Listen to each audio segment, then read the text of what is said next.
السلام علیکم ورحمۃ اللہ وبرکاتہ. الحمد للہ وحدہ والصلاة والسلام علی من لا نبی بعدہ اما بعد. معزز سامعین، یہ ہمارا جو درس ہے 68 نمبر درس اہم دینی اسباب کا.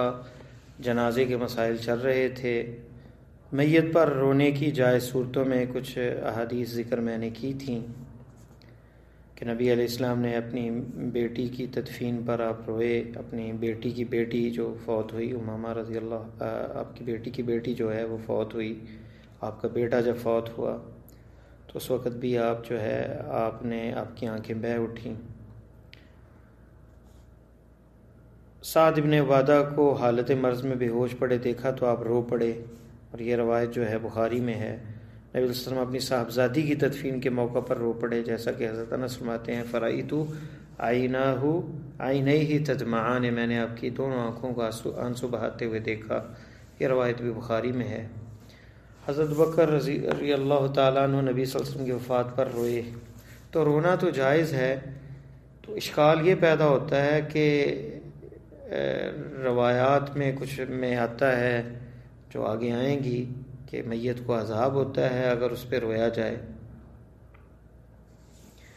مغیرہ ابن شعبہ رضی اللہ تعالیٰ عنہ سے ایک مروی روایت ہے کہ من نیح علیہ یعذب بما نیح علیہ، جس پر نوحہ کیا گیا اسے نوحہ کرنے والوں کی وجہ سے عذاب دیا جائے گا. یہ بخاری میں ہے. تو نیاحہ کیا ہے؟ بلند آواز سے چیخو پکار کرنا، اس کے حمد و ثنا بیان کرنا جو فوت شدہ ہے، اور واویلا کرنا. اور یہ نوحہ جو ہے اس سے منع ہے، اور اس سے جو ہے وہ عذاب آئے گا. اس کی تفصیل آگے آ رہی ہے. عبداللہ ابن عمر رضی اللہ عنہ سے مروی ہے ان المیت لیعذب ببکاء اہلہ علیہ، میت کو اس کے گھر والوں کے رونے کی وجہ سے عذاب دیا جاتا ہے. اور یہ روایت بخاری میں ہے. اور بعض روایات میں یہ لفظ ہے ببعض بکاء اہلہ علیہ، میت پر اس کے گھر والوں کے کچھ رونے سے عذاب ہوتا ہے. ان احادیث میں یہ اشکال و اعتراض کیا گیا ہے کہ قرآن میں تو اللہ فرماتے ہیں وَلَا تَزِرُ وَازِرَةٌ وِزْرَ أُخْرَىٰ، کوئی کسی کے گناہ کا بوجھ اٹھانے والا نہیں. یعنی رونے والا کوئی اور ہے تو گناہ کیوں اس کو مل رہا ہے، میت کو اسے کیوں عذاب دیا جائے گا. تو اس کی توضیح علماء نے جو بیان کی ہے اس روایت کی بنا پر ببعض بکاء اہلہ، جس سے مراد یہ ہے کہ یا تو اس نے وصیت کی ہو کہ میں جب مروں تو بہت رونا اور واویلا اور نوحہ کرنا میرا، اس نے وصیت کی ہو، یا پھر وہ خود نوحہ کرتا ہو اور گھر والوں کو پتہ ہے کہ یہ نوحہ کرتا تھا مرنے والوں پر، اور اس نے روکا بھی نہیں اس چیز سے اور اسی پہ عمل تھا، گویا اس کی اذن اور اجازت سے وہ نوحہ اس پہ کیا جا رہا ہے، تو اس کا اسے عذاب ہوگا. لیکن اگر بندے نے کوئی وصیت نہیں کی اور کوئی آگے اس پہ رونے لگ جائے تو میت کو پھر عذاب ایسی شکل میں نہیں ہوگا. اور اسی طرح حدیث نبوی میں یہ لفظ ہیں جو کہ ابو داؤد اور مسند احمد میں ہے لا تتبع الجنازۃ بصوت ولا نار، آواز اور آگ کے ساتھ جنازے میں شرکت نہ کی جائے. شیخ البانی بیان کرتے ہیں کہ اگرچہ اس کی سند میں کچھ ضعف ہے لیکن مرفوع اور بعض موقوف شواہد کی بنا پر مضبوط ہو جاتی ہے یہ روایت، جیسے کہ احکام الجنائز صفحہ نمبر 91 میں ذکر کیا ہے انہوں نے.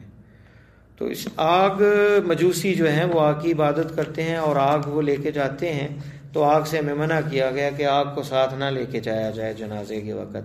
دوسرا، آواز بلند نہ کی جائے کہ نوحے کی ایک قسم ہے، چاہے وہ ذکر کے ساتھ ہو آواز یا کلمہ شہادہ کی آواز ہو یا کوئی بھی ہو. صحابہ کرام سے یہ ثابت نہیں ہے. جابر رضی اللہ تعالیٰ عنہ سے بھی یہ مروی روایت ہے، اور یہ مسند ابو یعلا میں آپ نے منع فرمایا کہ آواز یا آگ میت کے پیچھے آئے.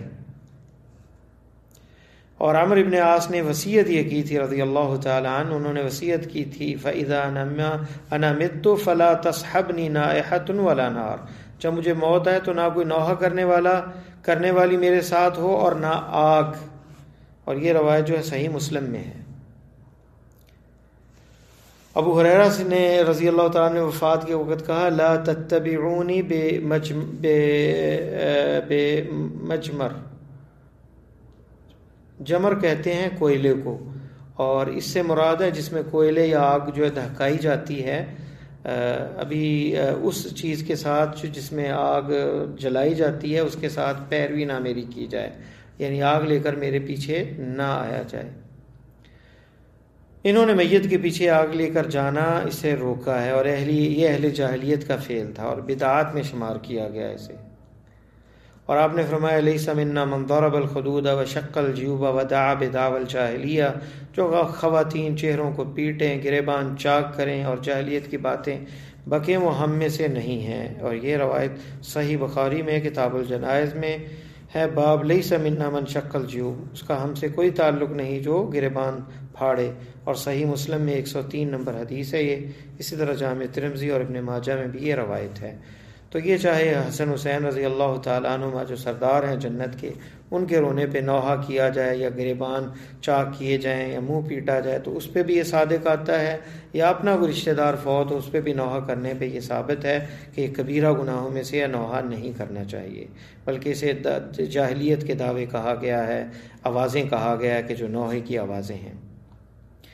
کچھ روایات میں یہ ذکر ملتا ہے کہ جب تک جنازہ نہ رکھا جائے بیٹھا نہ جائے۔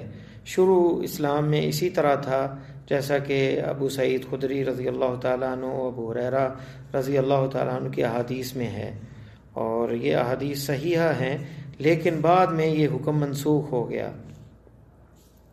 کیونکہ یہودیوں کا کے عالم کا کوئی گزر ہوا اور مسلمان کھڑے تھے، تو اس نے کہا کہ ہم تو اسی طرح کرتے ہیں، تو آپ نے فجلس النبی صلی اللہ علیہ وسلم وقال اجلسوا خالفوہم، آپ نے کہا آپ بھی بیٹھ گئے اور صحابہ کو بھی کہا بیٹھ جاؤ، ان کی مخالفت کرو۔ اور یہ روایت جو ہے صحیح ابو داؤد میں ہے، شیخ البانی نے اسے حسن کہا ہے، اور اسی طرح ترمذی میں بھی ہے، ابو داؤد میں ہے، اور شیخ البانی نے صحیح ابو داؤد میں 2719 نمبر حدیث ہے، اسے حسن کہا ہے، اور اسی طرح ابن ماجہ میں بھی ہے۔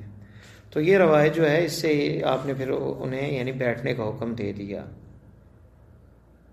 اسماعیل ابن مسعود ابن حکم زرقی اپنے والد سے روایت کرتے ہیں کہ انہوں نے کہا کہ میں عراق میں ایک جنازے پر حاضر ہوا تو میں نے کچھ آدمیوں کو کھڑے ہو کر جنازہ رکھے جانے کا منتظر دیکھا۔ میں نے پھر حضرت علی کو ان کی طرف اشارہ کرتے ہوئے دیکھا، ان اجلسوا فإن نبی صلی اللہ علیہ وسلم قد امرنا بالجلوس بعد القیام، تو تم علی رضی اللہ تعالیٰ کو دیکھا کہ وہ اشارہ کر رہے تھے ان کی طرف کہ تم بیٹھ جاؤ، رسول اللہ صلی اللہ علیہ وسلم نے ہمیں کھڑے ہونے کا حکم دینے کے بعد بیٹھنے کا حکم دیا۔ اور یہ شیخ البانی نے اسے حسن کہا ہے، اور یہ طحاوی نے اسے مشکل الاثار میں ذکر کیا ہے، اور شیخ البانی نے احکام الجنائز میں اس اثر کو ذکر کیا ہے۔ تو قیام جو ہے وہ اسی طرح جب جنازہ گزرے تو اس کے لیے کھڑے ہونا یا بیٹھنا، اس میں دونوں روایات ملتی ہیں۔ علی رضی اللہ تعالیٰ سے مروی ہے کہ کانا رسول صلی اللہ علیہ وسلم امرنا بالقیام فی الجنازہ ثم جلس بعد ذلك وامرنا بالجلوس، رسول اللہ صلی اللہ علیہ وسلم نے جنازے میں ہمیں کھڑے ہونے کا حکم دیا، پھر اس کے بعد آپ بیٹھنے لگے اور ہمیں بھی بیٹھنے کا حکم دیا۔ حضرت حسن رضی اللہ تعالیٰ عنہ اور حضرت ابن عباس کے قریب سے ایک جنازہ گزرا تو حضرت حسن رضی اللہ تعالیٰ عنہ کھڑے ہو گئے، لیکن حضرت ابن عباس رضی اللہ تعالیٰ عنہ کھڑے نہ ہوئے۔ جب حضرت حسن رضی اللہ عنہ نے حضرت ابن عباس رضی اللہ عنہ سے کہا کہ کیا اس کے لیے رسول اللہ صلی اللہ علیہ وسلم کھڑے نہیں ہوئے، تو انہوں نے کہا قام وقعد، کھڑے ہوئے اور بیٹھ گئے۔ اور یہ روایت جو ہے سنن نسائی میں ہے، اور شیخ البانی نے اسے صحیح کہا ہے، اور کتاب الجنائز میں بھی اسے ذکر کیا ہے۔ اسی طرح یہ روایت بھی صحیح ہے۔ تو بعض علماء ان حدیث کو ناسخ نہیں بلکہ یہ سمجھتے ہیں کہ کھڑا بھی ہوا جا سکتا اور بیٹھا جواز الامرین ہے، کہ بندہ اگر بازار میں ہے جنازہ گزر رہا ہے تو کھڑا بھی ہو سکتا ہے اور بیٹھ بھی سکتا ہے، دونوں ہی ثابت ہے۔ میت، ایک اور مسئلہ، میت کو اٹھانے والے کے لیے وضو مستحب ہے۔ حدیث میں آتا ہے من غسل میتا فلیغتسل، جس نے میت کو غسل دیا وہ غسل کرے، ومن حملہ، اور جس نے اسے اٹھایا فلیتوضا، وہ وضو کرے، اسے وضو کرنا چاہیے۔ اور یہ روایت جو ہے ابو داؤد کے اندر ہے، اور شیخ البانی نے اسے صحیح کہا ہے۔ باب الغسل من غسل المیت، تو جس نے میت کو غسل دیا اس پر غسل ہے، اور جس نے اسے اٹھایا وہ اس کا وضو کرنا مستحب ہے۔ جنازے کے ساتھ چلتے ہوئے اونچی آواز سے ذکر کرنا بدعات میں سے ہے۔ شیخ البانی اور متعدد علماء نے اسے بدعت قرار دیا ہے، جیسے کہ قیس ابن عبادہ بعد رضی اللہ عنہ سے مروی ہے کہ کان اصحاب النبی صلی اللہ علیہ وسلم یکرہون رفع الصوت عند الجنائز، نبی صلی اللہ علیہ وسلم کے صحابہ جنازوں کے قریب اونچی آواز کو ناپسند فرماتے تھے، اور یہ امام البیہقی نے اس کو ذکر کیا ہے اپنے سنن میں۔ اور امام نووی کہتے ہیں مناسب، پسندیدہ اور جس عمل پر سلف ہیں وہ جنازے کے ساتھ چلتے ہوئے خاموشی ہی ہے، لہذا قرات، ذکر یا اس کے علاوہ کوئی آواز بھی بلند نہ کی جائے۔ کتاب الاذکار۔ تو ہمارے جنازوں میں پاکستان میں کلمہ شہادت لا الہ الا اللہ، یہ جو بلند آواز سے کہنا یہ بدعت ہے، یہ اللہ کے نبی صلی اللہ علیہ وسلم سے ثابت نہیں ہے۔ اللہ کا ذکر جہاں وارد ہے وہاں کیا جائے، اور جہاں خاموش رہیں اللہ کے نبی صلی اللہ علیہ وسلم وہاں خاموشی اختیار کی جائے، کیونکہ یہی دین ہے جیسے نبی علیہ السلام ہم تک لے کر آئے، اور اس میں تبدیلی کرنا اور اس میں اس طرح اضافے کرنا یہ دین کا حصہ نہیں بن سکتے۔ واللہ تعالی عالم، وصلی اللہ تعالی علی خیر خلقہ محمد وعلی آلہ وصحبہ اجمعین۔